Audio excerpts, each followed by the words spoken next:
अगर आप लोगों ने एपिसोड 4 में यहाँ पर इस चीज पे गौर किया हो कि जब टाइम लूप डिस्ट्रॉय हो रहा था तब हमें बैकग्राउंड में एक म्यूजिक सुनाई देता है और ये म्यूजिक बिल्कुल सेम है एवेंजर कैंग डायनेस्टी के थीम से। और इस चीज को लेकर एमसीयू हमें दिखाना चाह रहा है कि इस पल से एवेंजर कैंग डायनेस्टी की शुरुआत हो चुकी है।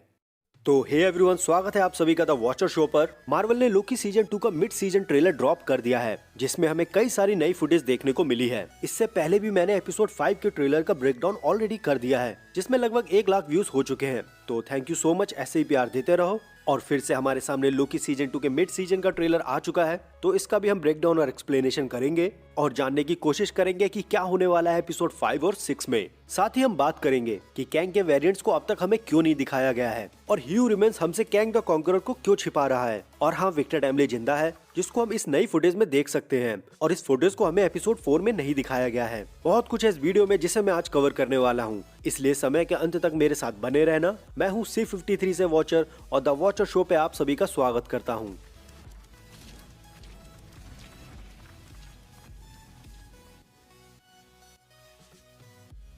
तो अभी तक हम लोगों ने लोकी सीजन 2 में कई स्टोरी को देखा है, जिनमें से रवोना की भी एक स्टोरी है कि कैसे रवोना TVA में आई और उसने पिछले मल्टीवर्सल वॉर में ह्यू रिमेंस का साथ दिया और वो वहाँ पर एक कमांडर भी थी। लेकिन अभी रवोना वॉइड में है जहाँ उसके सामने ओलाइथ आने वाला है और उसको इस ओलाइथ से कोई एक वेरिएंट बचाने वाला है। और ये वेरिएंट्स ह्यू रिमेंस के हो सकते हैं या लोकी के भी, और शायद ये भी हो सकता है कि यहाँ रवोना कैंग से मिलेगी। लेकिन अभी आप लोग यहाँ ये सोच रहे होंगे कि यहाँ पर कैंग कैसे आया, तो इसकी भी एक थ्योरी है कि जब एंटमैन क्वांटम मेनिया में एंटमैन ने कैंग द कॉन्करर को मल्टीवर्सल कोर इंजन में फेंक दिया था, तब वो कैंग वहां से सीधा वॉइड में गिरा हो, क्योंकि वॉइड एक ऐसी जगह है जो समय के अंत में है और एंटमैन ने कैंग को गायब कर दिया था। तो हो सकता है कि कैंग यहाँ पर समय के अंत में इस वॉइड में दिखे। अगर इस चीज को लोकी सीजन में ऐसा दिखाएंगे तो फिर मजा तो आएगा, लेकिन अगर ऐसा नहीं हुआ तो उसको थ्योरी समझ के भूल जाना। साथ ही इस सीजन में लोकी की भी कहानी है जो इस सीजन के एंड तक उसके ग्लोरियस पर्पस तक ले जाएगा। लेकिन उससे पहले लोकी अभी भी टाइम स्लिपिंग में फंसा हुआ है, और जो शायद उसके लिए अभी अच्छी भी है और बुरी भी।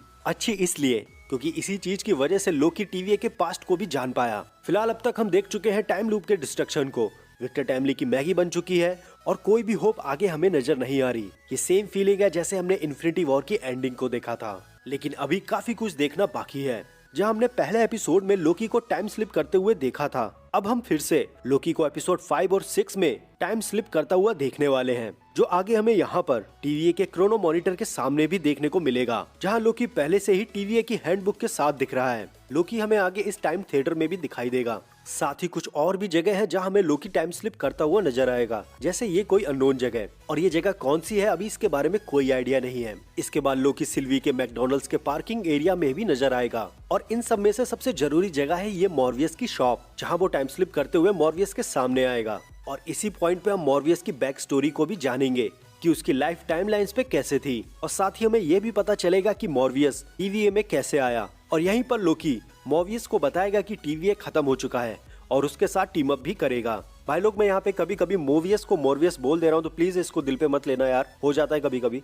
फिलहाल इन सब के बीच में हमें एक चीज तो क्लियर दिखाई दे रही है कि मोवियस को अभी TVA के बारे में कुछ भी नहीं पता, और लोकी उसे समझाने की कोशिश कर रहा है कि TVA पूरी तरह से नष्ट हो चुका है और उसको मोवियस के साथ B-15 और बाकी सभी लोगों की जरूरत है। और शायद ये भी हो सकता है कि लोकी जब B-15 सिल्वी और ओवी से मिले तो शायद उन्हें भी TVA के बारे में पता ना हो। इसी के साथ हमने मोवियस के कई और फुटेज भी देखे हैं, जहाँ हमें मोवियस जेट स्की के साथ नजर आ रहा है, और यहाँ पर मोवियस को इस जैकेट के साथ भी देख सकते हैं जहाँ पर उसकी शॉप पिराना का लोगो बना हुआ है। साथ ही इधर मोवियस के घर की ओर देखें तो यहाँ पर एक बाइसिकल नजर आएगी और कमरे से निकलती हुई चादर की ये रस्सी, जिसे देखकर ऐसा लग रहा है कि मॉर्वियस का एक बेटा है जो छुप के मॉर्वियस के घर से भाग गया है, या शायद मॉर्वियस की वाइफ है जो घर से भाग गई है। लेकिन आजकल वाइफ ऐसे कहाँ भागती है, वो तो ऐसे भागती है। फिलहाल अगले एपिसोड्स में लोकी हमें अपनी पूरी कोशिश से टेम्पोरल लूम को सही करता हुआ दिखेगा, और इसी कोशिश के कुछ नए फुटेज भी हमारे सामने आए हैं, जहां लोकी लूम को फटने से पहले ओवी से पूछ रहा है।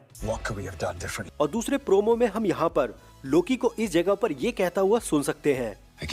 इसके बाद यहाँ पर लोकी के साथ इन सभी लोगों को एक साथ देख सकते हैं, जहाँ लोकी के हाथ में एक ग्रीन माइक भी है, और इस माइक से जरिए लोकी बात कर रहा है उससे जो लूम को सही करने गया है। और यहाँ पर जो लूम को सही कर रहा है वो है विक्टर टाइमली। और इस चीज को हम यहाँ इस नई फुटेज में भी देख सकते हैं, जहाँ लोकी मॉर्वियस से कह रहा है कि वो एक गॉड है। और इसी कन्वर्सेशन के पीछे हम यहाँ विक्टर टाइमली को भी देख सकते हैं, जो शायद अब टाइम लूप को सही भी कर दे। लेकिन यहाँ पर एक बात ध्यान देने वाली है कि लोकी यहाँ पहुंचा कैसे, क्योंकि इस पल पे तो लोकी सिल्वी के साथ ऑटो मोड पे था। तो यहाँ ये हो सकता है कि जब लोकी और सिल्वी ऑटो मोड में थे तब लोकी टाइम स्लिप करता हुआ यहाँ पहुंच जाए और ओबी को कुछ ऐसा बताए जिससे टाइम लूप को सही करना और भी आसान हो जाए। लेकिन यहाँ पे एक और फुटेज भी है जहाँ पर विक्टर टाइमली के धागे फिर से खुल रहे हैं और इस सीन को इस बार हमें पीछे से दिखाया गया है। लेकिन इससे पहले हमने एक और सीन भी देखा जहाँ विक्टर टाइमली टाइम लूप को सही करता हुआ नजर आ रहा था। तो यहाँ ये हो सकता है कि लोकी टाइम स्लिप करता हुआ बार बार इस पॉइंट पर आए और विक्टर टाइमली की मदद से इस टाइम लूप को सही करता हुआ दिखे। ये एक तरह का टाइम लूप जैसा हमें लगने वाला है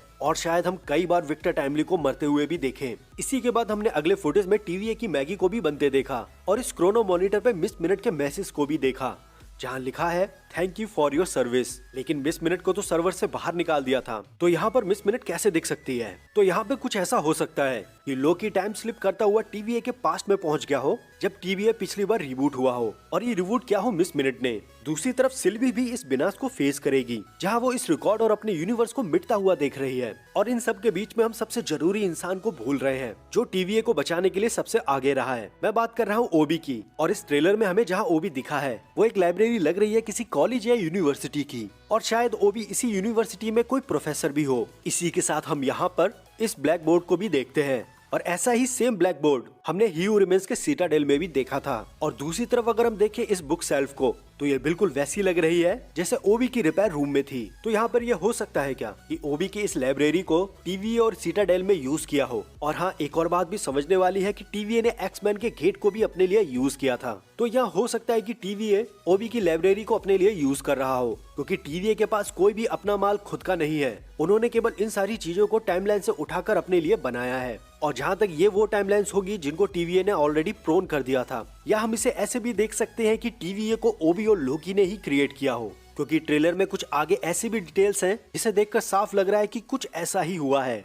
इसके बाद हम लोकी, मॉर्वियस, B15, सिल्वी को यहाँ देख सकते हैं जो किसी चीज को देखकर बुरी तरह से हैरान हो गए हैं। और शायद मुझे यहाँ देखकर ये लग रहा है कि उन्हें ये रियलाइज हुआ होगा कि TVA उन्होंने ही बनाया है। साथ ही इनके पीछे हम यहाँ पर दो फैंस को भी देख सकते हैं और ये बिल्कुल सिमिलर लग रहा है ही हू रिमेन्स के सीटाडेल से। तो हो सकता है कि ओबी की ये लाइब्रेरी हिस्सा बने ही हू रिमेन्स के अगले सीटाडेल का, क्योंकि अभी का जो सीटाडेल है वो बुरी तरह से टूट के गिर रहा है और शायद यही लाइब्रेरी जगह ले ले अगले सीटाडेल की। इसके बाद हमने हंटर B15 को इस टाइम डोर से आते हुए देखा और जहाँ ये टाइम डोर थोड़ा ग्लिच कर रहा है। और यहाँ पे हम B15 को लैब कोट में भी देख सकते हैं और आगे हमें इसी पॉइंट पर B15 की ओरिजिन कहानी का भी पता चलेगा। इसके बाद हम B15 को इसी लैब कोट के साथ लोकी और सिल्वी के सामने भी देख सकते हैं, जहां शायद लोकी और सिल्वी B15 से मदद लेने के लिए आए हैं। और इसी के साथ हमने ट्रेलर की सबसे भयानक चीज देखी, लोकी को टाइम कॉलर के साथ TVA में वापस आते हुए। और इसे देखकर मुझे कुछ ऐसा लग रहा है कि लोकी ने पास्ट में फिर से टाइम स्लिप किया है और उसको पास्ट वाले मोवियस ने पकड़ लिया है।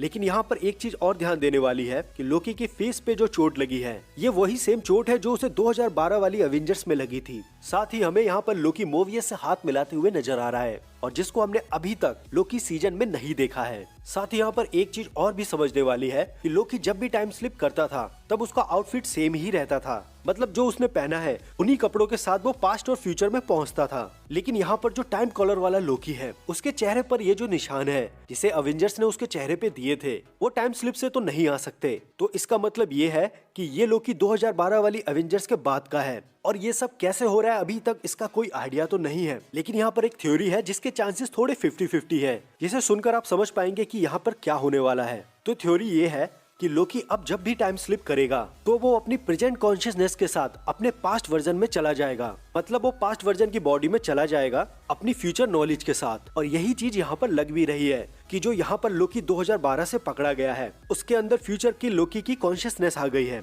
जो मॉर्वियस को कन्विंस कर रही है कि TVA खतरे में है। और इसका एक बुरा असर भी होगा जिसकी वजह से लोकी की मैगी बन जाएगी, और इसको भी हमने ट्रेलर में देखा है। फिलहाल ये सब मेरी एक थ्योरी है, अगर गलत साबित होती है तो प्लीज मुझसे कुछ मत कहना। इसके बाद कुछ डिटेल्स ऐसी भी है जहाँ हमने लोकी को सीटाडेल में देखा है, और इससे रिलेटेड एक फुटेज ऐसा भी है जिसको इंस्टाग्राम मार्वल UK पे रिलीज किया गया था, जहां हम लोकी को इस टाइम डोर से निकलता हुआ देख सकते हैं। और ये वही पल है जब लोकी, सिल्वी और ही हू रिमेन्स सीटाडेल में थे। और यहाँ पर यह हो सकता है कि लोकी सिल्वी को रोक के ही हू रिमेन्स को मारने के लिए और ह्यूमन्स की मदद करे मल्टीवर्सल वॉर को रोकने के लिए। और यहाँ पर एक चीज और देखने वाली है कि लोकी ने यहाँ पर वही सेम कपड़े पहने हैं जो उसने सीजन 1 के फाइनल में पहने थे, और जिसके हाथ पे थोड़ा कट का भी निशान है। और इसे देखकर मुझे कुछ ऐसा लग रहा है कि यहाँ पर लोकी अपनी टाइम स्लिप की जो पावर है उसको अपनी कॉन्शियसनेस से अपने पास्ट वर्जन पे ट्रांसफर कर रहा है, और शायद इसी नॉलेज की मदद से लोकी ह्यूमन्स को मरने नहीं देगा और सिल्वी को रोक लेगा। और जब ह्यूमन्स पूरी तरह से सेफ हो जाएगा तब ह्यूमन्स लोकी को बताएगा कि कैंग के कई और वेरिएंट्स हैं जिनको मैंने छुपा के रखा हुआ है,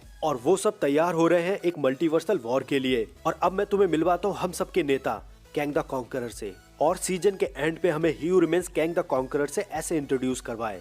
और हाँ भाई लोग, ये सब एक थ्योरी है जो शायद मुझे लगा कि होना पॉसिबल है, और मुझे ये सब देख के ऐसा लग रहा है कि ये सब आगे हो सकता है। अगर ये सब नहीं हुआ तो प्लीज नीचे गाली गलौज कोई नहीं करेगा, और अगर ये सब हो गया तो तुम्हें मानना पड़ेगा कि भाई तुम्हारा उस्ताद है। और हाँ, अगर आपने यहाँ तक देखा हो तो प्लीज चैनल को सब्सक्राइब कर देना, वीडियो को लाइक कर देना, और जो भी तुम्हारे भाई लोग लोकी सीरीज देख रहे हैं उनको प्लीज ये वीडियो शेयर कर देना।